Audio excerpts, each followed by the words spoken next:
자, 하루가 멀다 하고 역대급 불장이 갱신되는 요즘 같은 때예요. 아니, 나는 주식보다 이거 한다라면서 조금 특별한 투자처를 공개한 연예인이 있습니다. 자, 주식은 안 해도 호텔 조식은 챙겨 먹고 그게 진짜 값진 투자란 걸 알게 됐다라는 81세의 배우 선우용녀 씨 이야기입니다. 자, 최정아 기자.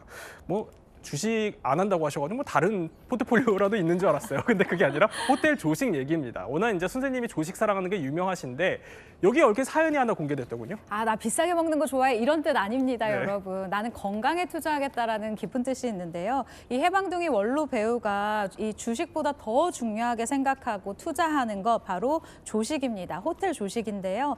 바로 크게 앓고 난 뒤에 삶에 대한 태도가 달라졌다라는 겁니다. 사실 이 기사는 제가 먼저 썼었는데 그래요? 촬영장에서 네. 뇌경색 때문에 병원에 실려가셨다라는 이야기를 제가 그 당시 취재를 할 때 현장에서 바로 제작진이 알려주셨어요. 원래 네. 우리가 선우용녀 선생님이라고 하면 뭐야 라고 하면서 굉장히 네. 말도 빠르게 그리고 정확하게 하시는 분으로 유명한데 그날은 촬영장에서 이상하리만큼 말투가 좀 어눌하고 느려지셨다는 거예요. 예. 그래서 이게 무슨 선생님이 문제가 있으신가라고 생각했는데 마침 그 프로그램이 녹화 중에 어떤 프로그램이 건강 프로그램이었습니다. 그래서 현장에 의사 선생님들이 좀 계셨었는데 네네. 바로 이상하다라는 걸 눈치채고 현장을 이제 녹화를 중단하고 바로 병원으로 모시고 갔다라고 이야기를 들었던 거예요. 그렇군요. 그런데 선우용녀 예. 씨가 병원에 가서 이 정신이 번쩍 들었대요. 세상에 아픈 사람들도 너무 많고 내가 너무 몸을 혹사하고 살았던 것 같다. 이제는 나는 건강에 투자하겠다라는 이런 생각 때문에 호텔 조식을 먹게 됐다고 하는데 그 많은 곳에서 호텔 조식인 이유. 네. 내가 먹고 싶은 거 다 먹을 수 있고 신선하게 먹을 수 있고 남기지 않을 수 있으니 나는 조식을 먹는 할머니가 되겠다라고 얘기를 하셨다고 합니다. 사실 뇌경색이라는 게요. 좀 전조 증상을 잘 알아차리는 게 무엇보다 중요한 질환이라고 합니다. 그러면 이 선우용녀 선생님은 어떻게 이걸 감지하셨을까요? 얘기를 나누는데 동문서답 같이 얘기를 하시는 거예요. 딴 얘기를 하시는 거예요. 저는 느낌이 좀 쎄했어. 아니었어요. 이거는 예전 선생님이 아니신 거예요. 그리고 명확하게 갈수록 시간이 갈수록 명확하게 더 느려지시고 명확하게 더 어눌해지시고 어머머머. 어떻게 된 거지? 어떻게 된 거지? 하면서 스텝했잖아. 다행히 건강 프로그램이니까 의사 선생님들 한 서너 분이 계시잖아요. 그래서 제가 용녀쌤 조금 이상하신 것 같은데 한번 좀 봐주시면 안 될까요? 했는데 너무 그때 다행이다. 기억나세요? 그래서 선생님께서 손 들어보세요. 뭐 근데 이렇게 내려가고 이렇게 얘기 안 그래, 올라가. 지금 병원에 가셔야 되겠습니다. 이렇게 얘기를 하시는 거예요. 너무 천만다행이었다. 근데 그때 안 가셨으면 아마 그게 마지막 큰일 났어. 타임이었었어요. 이 최정아 기자가 설명했던 그 현장이 바로 이 현장이었던 것 같아요. 주변에 그러니까 사람이 많았던 게 정말 천만다행이었다 싶은데 지금은 이제 회복하셔서 정정하시지만 처음에 병이 왔을 때는 한 손으로 드는 것조차도 잘 안 되셨다고요? 그렇죠. 뇌경색 같은 질환이 오면 몸이 제 마음대로 움직여지지 않는다는 것이 어떻게 보면 전조 증상이기도 하고 발병한 이후에 굉장히 오래가는 후유증으로 남기도 합니다. 그래서 선우용녀 씨는 몸도 뇌도 같이 운동을 하신다고 해요. 그래요? 선우용녀 네. 씨가 그 운동하는 게 그 플랭크 하는 게 나온 적이 있었는데 사실 플랭크 저도 오래 못 하거든요. 그런데 이게 코어 운동하고 전신 운동이 굉장히 좋은 실내 운동이래요. 그거 꾸준히 하시면서 젊은 사람 못지않게 플랭크 그래요? 잘하는 모습도 보여주기도 하셨고 사실 뇌경색 오고 완치한 게 꼭 10년 전인데 선우용녀 씨는 아직도 본인이 어떤 발병했던 이력이 있기 때문에 혹시나 치매가 오지 않을까 봐 늘 걱정을 한다고 합니다. 그래서 근데 저는 이건 젊은 사람들도 가끔 그러기도 하는데 주차해놓고 어디 볼일 보고 온 뒤에 주차 위치를 잊어버리신다는 맞아요. 네. 거예요. 그래서 저는 항상 그 기둥 사진을 찍어놓거든요. 저도요. 그런데 선우용녀 씨는 뇌 운동을 하기 위해서 일부러 사진을 안 찍는다는 그래요? 거예요. 그러니까 뇌세포도 어차피 몸의 근육이기 때문에 계속 써주면은 이게 계속해서 늙지 않는다고 하거든요. 그래서 사진에 의존하지 않으려고 일부러 더 대사 외우듯이 기억하려고 위치도 생각하고 외운다고 하는 거예요. 그래서 자꾸만 머리를 써서 습관적으로 뇌 운동을 하려고 노력하면서 치매 예방에도 힘쓴다고 합니다. 사실 선우용녀 선생님이 고백을 하기를 그러니까 너무 이제 본인이 고생스럽게 열심히 살아서 그동안 나를 좀 돌보지 못했고 그러다가 좀 병이 왔다라면서 지난 시간을 담담하게 고백을 하신 건데요. 그 고백을 하기까지는 사실 쉽지 않은 시간이었습니다. 결혼식장에서 난 다 준비하고 다 있는데 우리 남편이 안 나타나는 거야. 근데 어떤 여자가 왔어. 어떤이 나보러 우리 남편이 이름을 대면서 어음을 1,750만 원짜리를 갚아야 되는데 당신은 결혼한 남자가 갚은다 그랬대. 보증을 쓴 거야. 갚아준다 그랬대. 8개월 만에 800만 원이 돼버렸어 아파트가. 그럼 나는 개인 집을 사야겠다 이렇게 됐어 내가. 그러니까 역지사지라는 게 나한테 그런 큰 일이 오면서 내가 부동산에 눈을 뜨게 된 거야. 12년 만에 내 차란 거야. 아니 최정화 기자, 이건 무슨 소리죠?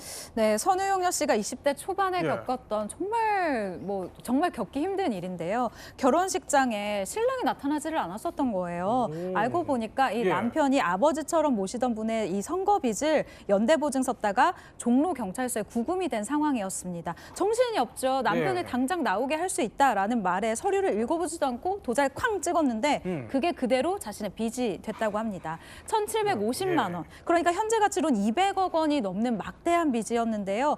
여기서 주저앉지 않죠. 집을 뺏기고 남산에 올라가서 나만 집이 없네 이렇게 한탄하던 중에 수중에 200만 원이 딱 있었는데 그걸 들고 건설사 사장을 찾아갔다고 합니다. 그러면서 내가 지금은 200만 원밖에 없지만 나머지를 1년 안에 다 갚겠다라고 호언장담을 하고 개발 중이던 구반포 아파트를 분양받았다고 해요. 그래요. 네. 이게 자산 증식의 발판이 됐고요. 이후에 청담동 일대 땅을 눈여겨보면서 부동산 투자로 기사회생을 했다라고 이야기를 했습니다.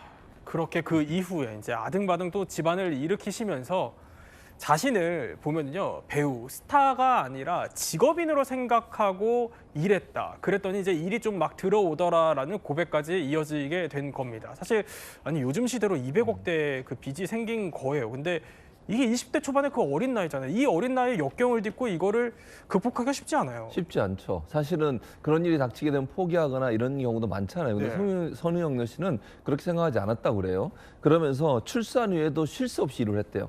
출산하고 3일 만에 촬영장에 복귀를 했다고 그러면 보통은 이렇게 되면 건강이 상당히 어려울 수도 있는데 그럼에도 불구하고 3일 만에 복귀를 해서 영화 촬영하고 밤새 무시 녹음하고 새벽에 또 방송하고 그래요? 그러면서 거의 차에다가 의상 다 싣고 다니면 차에서 잠을 자는 경우도 많았대요. 자고 또 일하러 가고 그러니까 새벽부터 밤 늦게까지 일이 계속된 거잖아요.